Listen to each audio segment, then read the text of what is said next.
Hi, welcome again to another edition of Market Analysis for today, July 8th of 2025. I'm Gio Benecourt, and this is a recording done by Vantage Markets right about an hour prior to the U.S. session opening. Well, stocks felt a sudden chill after President Trump launched the latest assault in his trade war. The question for investors is whether the market will now shake it off or catch a cold.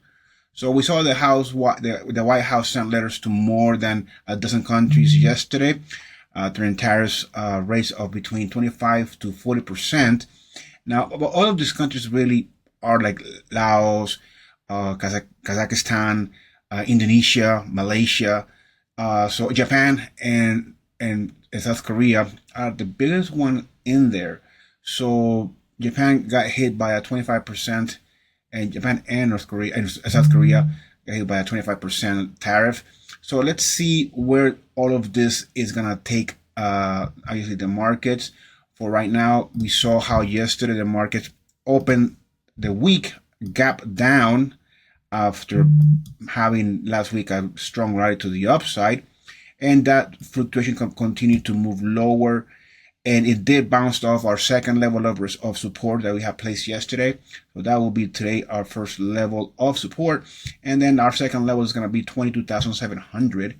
As far as our pivot point, well, look at how the market is actually, like I said, fluctuates around that. It's not something 100% sure, but a look up is places where you can follow up to find levels of resistance, and obviously it's a typical price. So today we're expecting, obviously we're seeing how the market is actually rebounding off after this news. Now, will the momentum be enough for the markets to be taken into consideration? Let's add the Bollinger Bands into our scenario, and let's go down to, well, actually, let's just stay here. So we've seen how the bands are actually quite expanded. So initially, we are anticipating a continuation to the upside on this. Let's add the RSI as well, just to see how momentum is building up towards. We're still not even in the overbought territory in the RSI or on the Nasdaq. So a momentum to the upside is being built. Taking a look at the S&P 500, we've seen how the S&P also is looking to climb.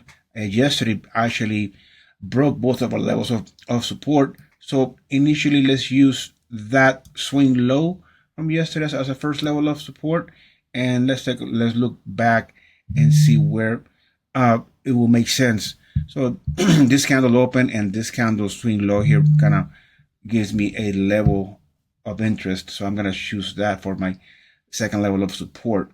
As far as resistance, well, the swing high from yesterday, it looks like we obviously need to revisit that swing high if we're gonna continue to move higher. RSI is kind of getting closer to entering overbought territory. As our second level, well, let's use previous swing highs, and that would be obviously the swing high from Thursday. So, how much higher can the markets go, right? That's one good question that we could ask ourselves. So looking at this chart, let me just contract it a bit more so we can have more. Let me lower this RSI. Okay, so looking at this chart, we've seen how the market has actually been just really moving higher. And for us to come in and use our tools, I want to identify a place where we can actually come in and see how we can apply best our retracement tool. And this doji is gonna be that place. We could actually do it from here. It's another doji. Okay, so let's do this right here. So let's, from this swing low to the swing high, how much more can we expect the market to continue to move? Well, the 0.618, the golden ratio, is right at 6,400.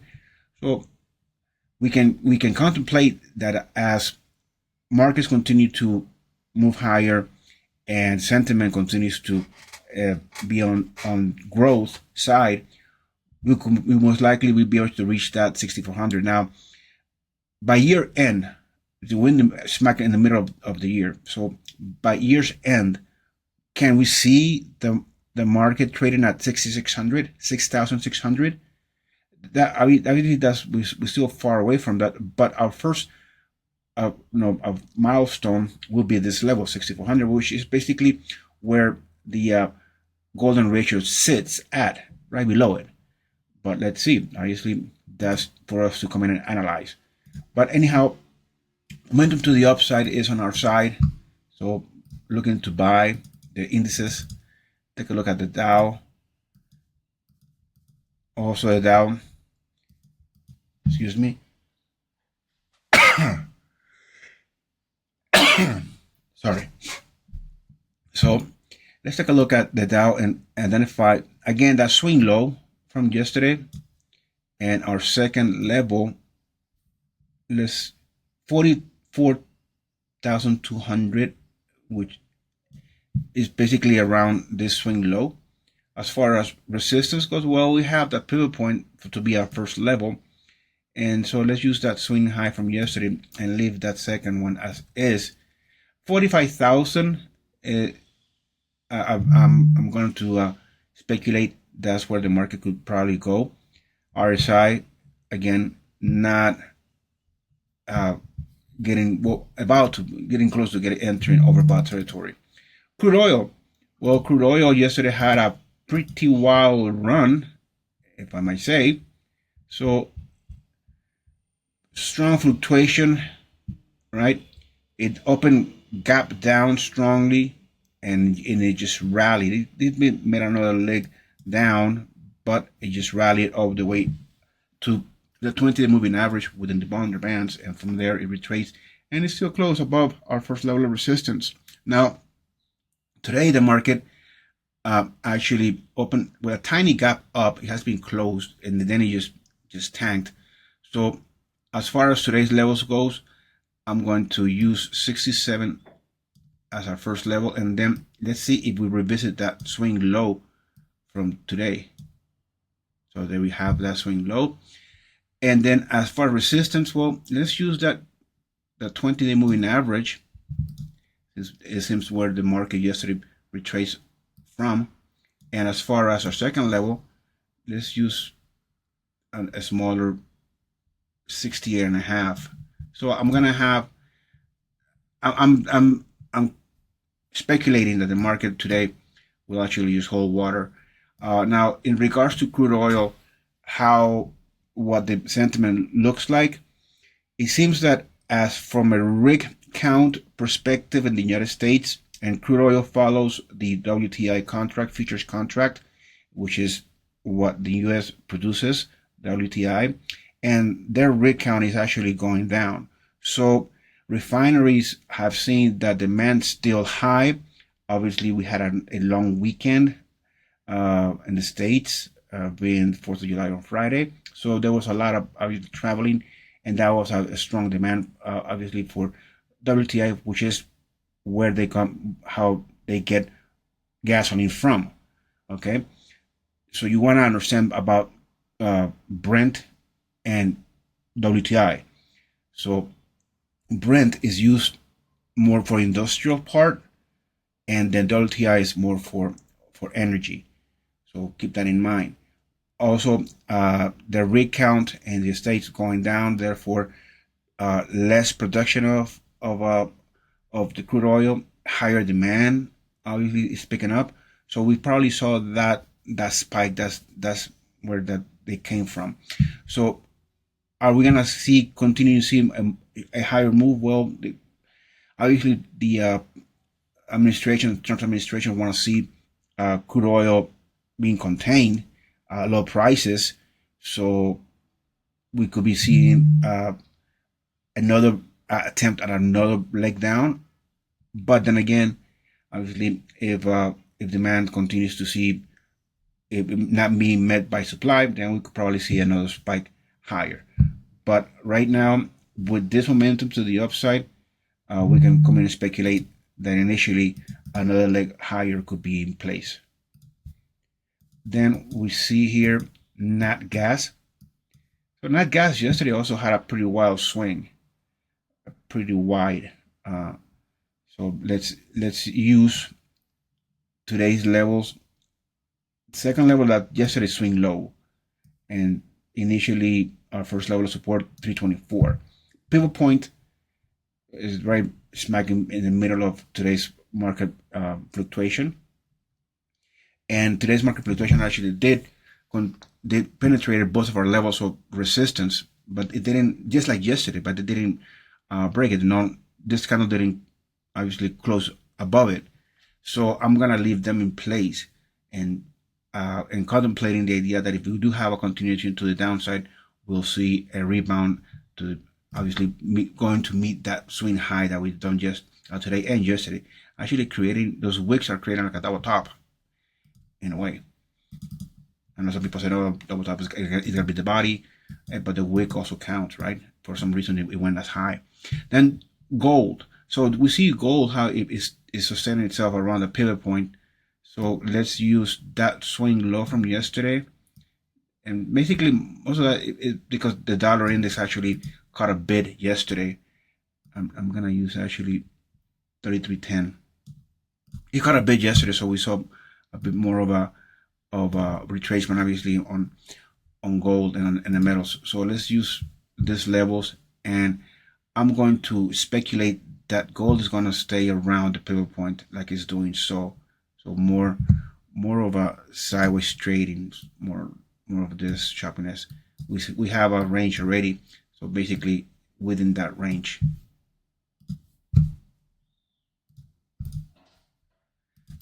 Silver. Silver. All right, so silver also staying within the pivot point. So let's use that 20-day moving average within the Bollinger Bands, and then 36 psychological round value. As far as resistance, the upper Bollinger Band is going to be our first level, and then 37.5 our second. So again, looking for choppiness here, sideways trading. Copper. Well, copper, you see the pivot point is at $5, what we have calculated yesterday, and it's just staying within reach of this level. So none of them were not even penetrated, not even violated. So I'm gonna keep them. And again, choppiness on the metals. Bitcoin also sustaining itself, doing a sideways trading, a coffin of congestion, as I call it. A great setup of breakout. A breakout could, a breakdown could eventually happen. But let's see. I mean, obviously, 110,000 is that value where Bitcoin wants to again be able to close. So favoring move to the upside, so buying. Then we have the currencies. The euro. Yesterday it fluctuated below that 117, and basically obviously because of that bid that the US dollar caught. And today it did swing higher, even though since we have obviously broken our levels of support on the euro with yesterday's fluctuation, we need to move them. And then I'm going to use 116,600. As far as resistance goes, well, I'm going to use that swing high, today's swing high, and yesterday's swing high. So let's see if it'll be able to sustain itself up north of 117, even though it's retracing and pulling back right now. Then we have the pound, which is on its third consecutive lower day, but within last week's range so far. So we could probably be seeing a rebound off these levels. Let's see if I'm going to leave the same levels that we have from yesterday. Let's see how much of a rebound will we see on the pound. And obviously, we'll see that rebound on the pound if we see the dollar index actually trending lower. But it seems to be stagnated around 97. So Let's see if it is where the dollar index will look to stay and just sideways trade in here. Well, that's it for today. Have a great trading day, and I'll see you tomorrow.